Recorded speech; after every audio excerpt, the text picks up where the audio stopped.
200 men slowly make their way down a steep, snowy mountain. They toil, with their shovels glistening in the sun and their boots compacting the snow underneath. Hundreds more from all walks of life clamor in the camp below them, cautious yet eager.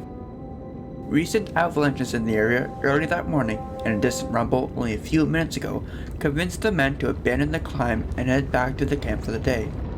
But just then, their vision went white and were thrown from the rope they clung to. The people in the camp scurried to go and rescue over 100 people from the avalanche that had just buried them. Even though 60 people were ultimately killed in that avalanche, excited newcomers to the camp made a new ascent up the mountainside the next day. An 800-kilometer trek to the north lay the bustling destination of those late climbers, and thousands more to come. The city they hoped to reach was new, built only 2 years ago, and mostly made of wood. However, its thousands of residents were some of the wealthiest in the country. They haphazardly bet thousands of dollars in the high-stakes poker games that could be found in every saloon. They drank expensive champagne in the many prestigious establishments in town. Customers did not pay with cash and coin, but with pockets full of gold dust. This was the year 1898, the height of the Klondike Gold Rush.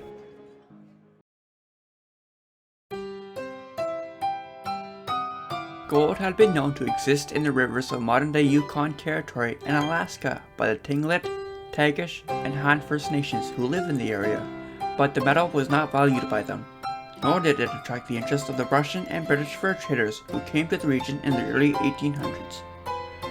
On August 16, 1896, an American prospector named George Carmack and two Tagish men, Cache and Kagooks, were looking for gold in Bonanza Creek, then called Rabbit Creek, one of the Klondike River's tributaries, which itself was a tributary of the Yukon River. One of them peered into the creek and after turning over a rock saw gold lying thick as cheese in the cracks between the rocks and stones. The others came rushing, and with shovels and pans, dug more gold out of the water. Who exactly first discovered the gold is unknown, but nonetheless, they were suddenly rich, and the river was full of the valuable mineral. The trio trekked 80 kilometers down the Yukon to the town of 40 Mile, where Carmack bragged about the find.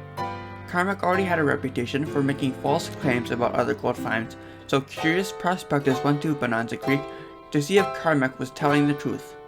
Needless to say, the entire creek was claimed by prospectors by the end of the summer.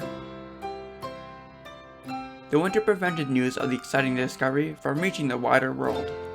It wasn't until the following July of 1897 when steamships from Alaska docked in San Francisco and Seattle, disembarked ragged miners carrying more than 2 tons of gold in suitcases, boxes, blankets, and coffee cans, that the outside world caught the word.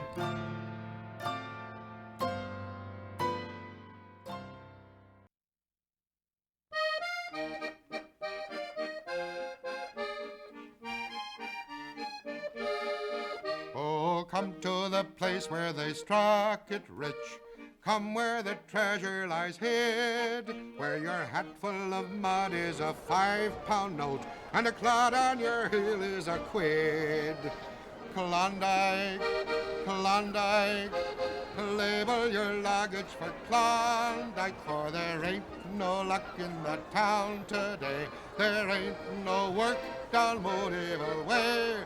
Pack up your traps and be off, I say, off and away to the Klondike. Much of the U.S. was in a lingering economic depression, and so when news of gold in the Klondike came to the rest of the country, thousands stampeded to the remote and rocky riverbanks of the Yukon. In Seattle alone, a quarter of the police force walked out, and even the mayor resigned to strike it rich. Up to 100,000 people left their lives in America, Canada, and as far away as Australia. Some entrepreneurs decided not to head for the Klondike and instead make their fortunes at home.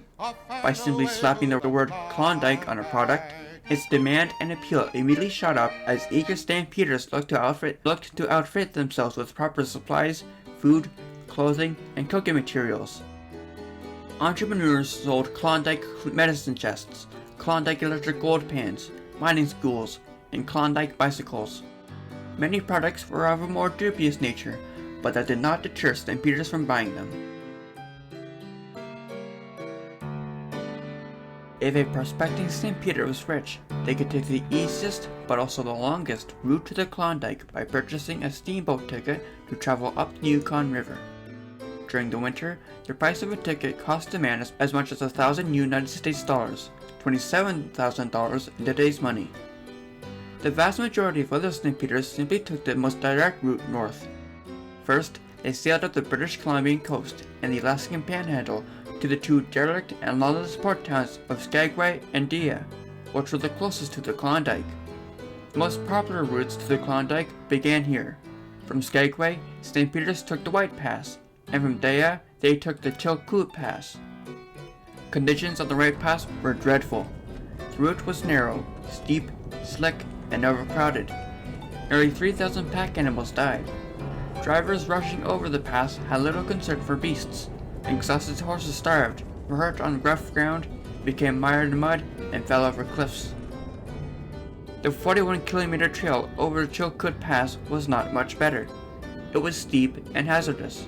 In the winter, stampeders struggled in blizzards, snow, frigid temperatures, and avalanches.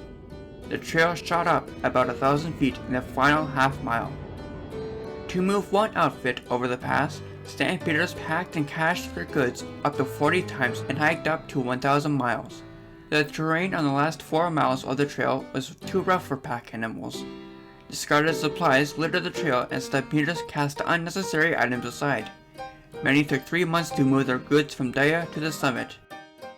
If they had money to spare, stampeders employed the help of local First Nation guides who knew these heights well. The primary destination of the tens of thousands of stampeders was the booming city of Dawson, located at the confluence of the Klondike and Yukon rivers. Two men, prospector Joe Loud and shopkeeper Arthur Harper, decided to make a profit from the influx to the Klondike and purchased a 178-acre plot of land in 1896 to begin constructing the city. By early 1898, the population of Dawson City stood at 30,000, the largest city in Canada west of Winnipeg and the largest north of Seattle. The city was lined with hastily built buildings and warehouses, together with log cabins and tents spreading out across the rest of the settlement. There was no running water or sewerage, and only 2 springs for drinking water to supplement the increasingly polluted river. In spring, the unpaved streets were churned into thick mud, and in summer, the settlement reeked of human effluent and was plagued by flies and mosquitoes. The wooden construction of the city made it prone to fires. Houses were made of wood, heated with stoves, and lit by candles and oil lamps. The worst fire occurred on April 26, 1899, when a saloon caught fire. Most of the major landmarks in the town were burnt to the ground. 117 buildings were destroyed, with damage estimated at over $1 million United States dollars, or $28 million today. Though, as mentioned before, the city was rich. The huge quantities of gold coming through the Paris of the North encouraged a lavish lifestyle amongst the richer prospectors. Poker games were routinely won with equivalents of $140,000 pots. Prospectors spent hundreds of thousands of dollars in single nights alone without batting an eye. Establishments around Dawson had grand facades, mirrors, plate glass windows, and were lit by electric light. Despite this seemingly chaotic environment, Dawson City, in the Klondike Gold Rush overall, was one of the most orderly and lawful of its kind, thanks to disciplinary and strict rule of Colonel Sam Steele. 288 officers of the Northwest Mounted Police under Colonel Steele ensured the Yukon wouldn't descend into anarchy. In 1898 alone, there were no murders and only a few major thefts. Most stampeders, however, felt disappointed when they reached Dawson.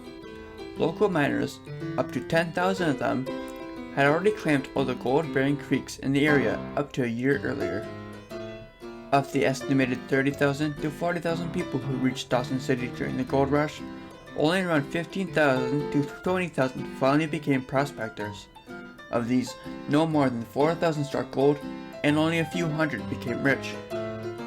By the time the stampeders arrived in the Klondike to search for gold, it was too late to leave because the summers are short in the north. For the majority, life was about survival and their existence was tedious.